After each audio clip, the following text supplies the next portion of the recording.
Hello, my name is Summer with Summerly Design Co. I'm an obsessive sock knitter and I also design sock knitting patterns. In today's video, I want to show you some great ideas for some fall socks. I have knit up 4 socks to show you and 3 of them turned out amazing. The 4th one, there was a bit of a disaster.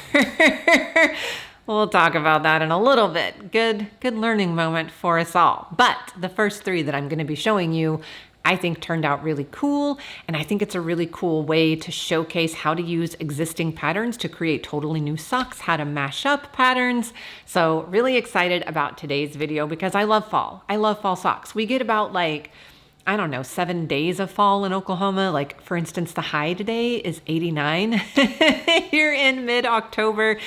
So it's not really fall weather yet, but I don't care. I'm still excited about fall. I love fall colors, fall food, fall movies, all things fall. So let's start with the very first pair. Oh, I love this so much. Here it is. Oh, this beautiful, and I don't knit with gray very often. You probably know that if you've watched my channel for a while. I love color, but I do occasionally love knitting in softer colors, and this is one of them. So let me show you where the pattern came from to knit this. So first, we have the roses. They came from the May chart from Cuff Club Volume 1, last year's Cuff Club. Then I used the October chart from the most recent Cuff Club Volume 2, that's happening now. So I combined these 2 charts right here to create this beautiful, beautiful sock. One thing, whenever I first came up with the idea for Cuff Club Volume 1, now we're on Cuff Club Volume 2, the thing that I was most excited about was giving people a library of patterns that you could then mix and match and use to create really cool, fun socks. Anything you could kind of imagine, right? Like Cuff Club, basically you get a new chart page every month in your inbox. And so you start accumulating and collecting a lot of different charts that you can then use in really cool, new, exciting ways. So if you did Cuff Club Volume 1, you've got all those color work charts. Now in Cuff Club Volume 2, we're bringing in texture and lace and cables and other things. And this is what I've been waiting for. Like, since I dreamed this up, I've been waiting for the moment when we've got all these charts and we can now start making really cool things. So I love that we took a color work chart from Volume 1, this cool lace chart from Volume 2, and look at this. Now we get this stunning, beautiful, very fall-like sock. So here are the modifications I made. And I want to let you know, I'm listing all of these modifications in the description below the video. So if you have these patterns, if you have Cuff Club Volume 1, if you've got Cuff Club Volume 2, or any of the other things I'm going to show you, I listed every single thing I did, including the yarn I used, in the description below the video. If you are a newsletter subscriber, you will also have a newsletter in your inbox that lists all of this out with pictures of the socks so that you can do exactly what I did. So let's talk about this. I did the color work chart from May of Cuff Club Volume 1 at the top, just like it was written. Then I took the lace chart from October, Cuff Club Volume 2, and I carried it all the way down the sock. Really easy to do. You basically just keep repeating the chart. You stop for the heel, you do your heel, and then you keep repeating the chart all the way down the foot. Now, typically with a heel flap and gusset sock, when you are working any kind of texture pattern, the texture pattern will continue on the first half of your stitches, which makes up the top of your sock, as you can see. Once you finish the heel turn and you start working the gusset and the foot of the sock, you then work stockinette on the remaining half of your stitches. So you can kind of see how that works. It's really easy to do. And again, I explain that in the description below the video and in the cool info sheet that you got if you're a newsletter subscriber. So the result, I love it so much. I love how that lace detail looks going all the way down the foot of the sock. I think it looks really cool just having this little feminine, delicate pop of lace on the cuff. But then I think it's cool to be able to take that and then carry it all the way down the sock if you want to. If you don't You know, if you feel like continuing to knit lace all the way down the sock, you can. Love the blue roses. So there's this song that I have loved for years called Cold Roses. The guy who sang it ended up being a pervert. Aren't they all? But the song was great, and I've always had it in my head to like knit a really cool pair of socks with like blue roses, cold roses, if you will. And I just think it looks really cool for fall. I love the color of these. I love that lace pattern mixed with the beautiful roses. It's just, I mean, kind of perfect for fall. I love it. And it's just a great way to combine different charts to create a totally new, really cool sock. So very happy with sock number 1. Now, let's talk about sock number 2. Very perfect for fall. I don't know of a sock that is more fall-like than this. I absolutely adore this color. This is a Lobby and Aimee color called Kitsune. And again, all the yarn that I used listed in the description below the video if you're curious about any of it or need to go back and reference. The cream color is Plucky Knitter Powdered Sugar. But I love it. It turned out so good. I used the August chart from Cuff Club Volume 1 for this sock. This really beautiful flower design. Here it is just at the cuff. You can knit it with 2 colors. You can knit it with 1 color. And all I did was just continue to carry that chart down the foot. Now you'll notice we've got a different heel. Your Cuff Club comes with a base pattern that uses a heel flap and gusset because again, the charts stick to the cuff. If you want to repeat a color work chart all the way down the foot, then you'll need to do an afterthought heel. In my book, The Sock Project, I have a whole tutorial with pictures telling you how to make an afterthought heel. If you don't have my book, you can also find free tutorials online here on YouTube. Of course, there are plenty of tutorials for an afterthought heel. So I really love how this turned out, and it's a great example how with colorwork charts that you may have from Cuff Club or other sock patterns that you own, if it's just at the top, you can always just keep going if you want and make it the whole sock. It looks great either way. And I feel like this just looks so fall. Just absolutely stunning. I really love the color of this Lobby and Aimee yarn. I love this really pretty soft cream. And it's so striking and graphic. I love how this one turned out. So really, really good sock there. That is sock number 2. Sock number 3 is much more simple. I didn't modify anything for sock number 3. I just knit up this really beautiful lavender. This is the Hibernal DK pattern, and this is actually on sale for a limited time right now. I will have a link to this pattern in the description below the video so you can check it out and grab it. This knit up so fast because of course it's DK yarn. DK socks, if you are in a hurry, if you want to knit a gift for someone, or if you just feel like knitting up a really pretty squishy, warm, like extra thick, cozy pair of socks, DK socks are where it's at. They go so fast and they look so beautiful. This is so cozy, so warm. This particular color is Lobby and Aimee Anemone. Say that 5 times fast.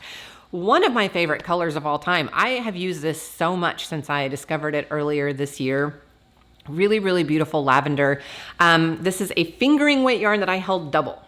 And that's another cool trick. If you're a newer knitter, you may not know this, but if you don't have DK yarn on hand, you can hold 2 strands of fingering weight yarn together.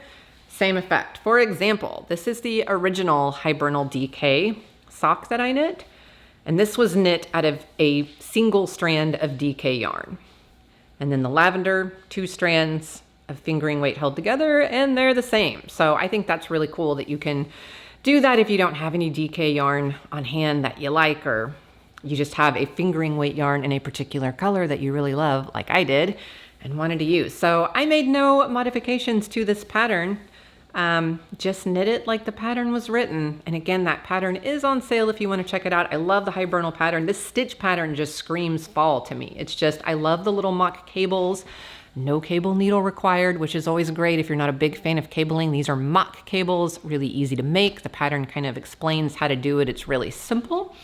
Another option with the Hibernal DK pattern, and this is in the pattern itself, you can knit it with a strand of fingering held together with a strand of mohair. And that also turned out, I don't know if the fuzz is very visible on camera, but they're extremely fuzzy, extremely luxurious. It looks really pretty knit up that way too. So there's lots of options to creating DK socks. So yeah, check that pattern out if you don't have it and you want some really thick, cozy, squishy socks for fall. Now let's talk about my disaster. The time has come to talk about the disaster sock. This sock was so cute when I knit it. First, I'm going to show you where the idea came from. Cuff Club Volume 1, the month of October, we had these adorable ghosts. I loved the idea of knitting them on pink so that I could wear them all year round and not just like Halloween, because ghosts are cute every month. So when I originally knit these for Cuff Club Volume 1, we had it on this cute pink yarn, cute little ghost. Now, I talked earlier about how fun it is when you have a library of patterns to like do mashups, mix and match different patterns together. I have these little numbers from my Darrowby sock set. These are the Tristan socks from the Darrowby sock set, which is also on sale for a limited time. If you want to grab that pattern set, it comes with 2 different colorwork sock patterns based off of knits worn in the show All Creatures Great and Small. If you've never seen that show, run. It is the best cozy comfort fall knitting, and the knitwear is just to die for. It is every single episode. You're just going to be pausing and like taking pictures with your phone because they wear the most amazing knits in that show. And one of the characters, Tristan, wears this amazing Fair Isle sweater vest. And so these socks were inspired by his sweater vest. So yeah, take a look at the Darrowby sock set. In the description below the video, there's a link to it. So that's what I wanted to do. I wanted to mash these 2 patterns up together and create a really adorable Halloween Fair Isle sock. And boy, was it cute when I knitted it up. And this is what happened. Okay, can you see that? That is bleeding, but oh, the idea was there. Look how amazing it is. The cute little ghost at the top from Cuff Club Volume 1 October chart mixed with the Tristan sock from the Darrowby sock set in cute Halloween colors. We did a deep purple, beautiful neon green, a really pretty cream, and then that lavender. Colors are all listed below. The deep purple. This is what caused the yarn bleeding. And let me just tell you, I knew this was a possibility. I know, I've been around the block. I have been knitting for over 20 years, and I've been working with hand-dyed yarn for like the last 6. I've been working with a lot of hand-dyed yarn the last 6 years. Bleeding can occur with hand-dyed yarn. It happens to me very rarely, and I have never had bleeding on this scale. This is the first time that I've had a major life-ruining bleed on my finished project. Typically with hand-dyed yarn, I don't work with a lot of deeply saturated colors, especially deeply saturated reds. Those are typically the culprit. If you have hand-dyed yarn that is very heavily saturated, has a lot of red tones in it, that is typically the one that you're probably going to see some bleeding on, unless the dyer rinsed it really, really well multiple times. There's something to do with red dye that it just doesn't hold as well to the fiber. I'm sure dyers could explain, if there are any out there in the comments, could explain what's going on with that. I am not an expert dyer. So yeah, I don't typically work with like really deep jewel tones. I don't typically work with really deep reds. So I've never really had issues with bleeding on my project before. But this particular purple, this is a color called Spell from Hedgehog Fibers, and it is a very heavily saturated. I don't know if you can see it on camera, but there are a lot of red tones in this purple. This is a very like red toned, deep purple. And that is what bled all over this sock. And that was super sad when I pulled it out of its little bath and this occurred. And the thing is, I knew it was a possibility. I've had this skein in my stash for a long time. I knew that it could happen. I knew that what I should do is go ahead and give it a bath first in some wool wash and make sure that there was no excess dye that needed to come out. And if I had done that, this would not have happened. The problem is I get so excited to knit something when I get an idea that I just want to cast on immediately. And it's kind of like when you know you should knit a gauge swatch and you don't do it and then you regret it later. This is the same kind of deal. If you have a deeply saturated hand-dyed skein of yarn, especially if it has red in it, rinse it first. Soak it in a bath of lukewarm water with a little dollop of wool wash. Let it soak and then rinse it out and then let it dry and then knit with it just to be safe, just to, hopefully prevent bleeding.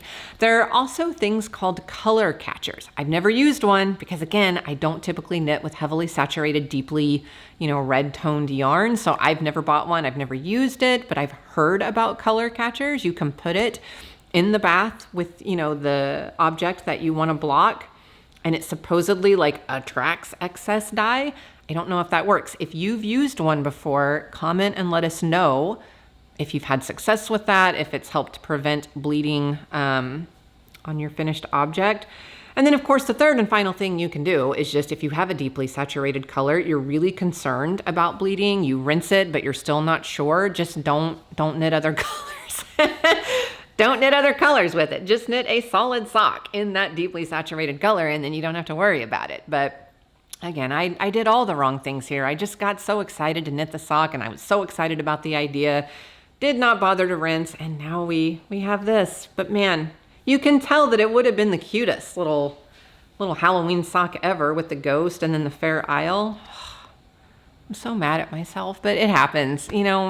Nothing's perfect. I'll probably still wear it because it's just so cute. It kind of has like a little tie-dye effect, I guess. But I am such a perfectionist. So in my head, I had pictured one thing. When I was finished knitting it, it looks so good, and I couldn't wait to block it so that all those stitches like settled, and then it was just this beautiful silky sock, and then came out all splotchy. So yeah, dyers, if you have any tips and tricks on bleeding, and if you know what the deal is with like red and red toned colors and why they're more prone to bleeding than others, let us know in the comments so we can all learn a little bit more. But again, I knew better. I knew I should have rinsed it and I just didn't do it. So learn from my mistakes. Because can you imagine like if this had been a sweater?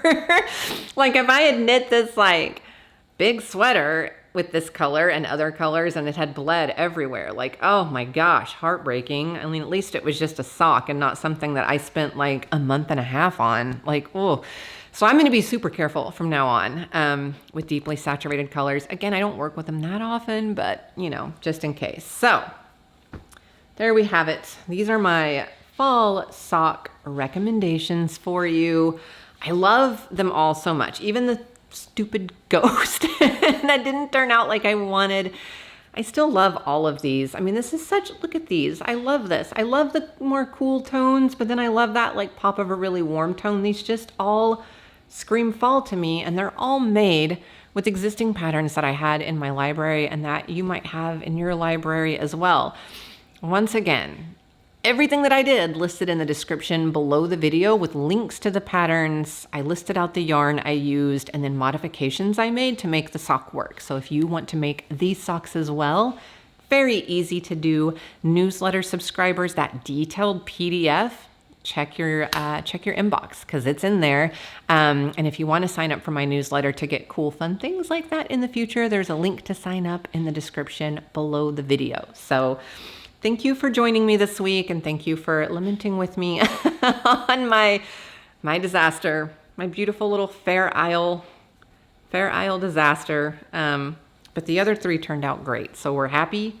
We're happy about that. These beautiful little socks to wear this fall. I hope this was inspirational to you for your fall knitting. Thank you for joining me, and I will see you next time.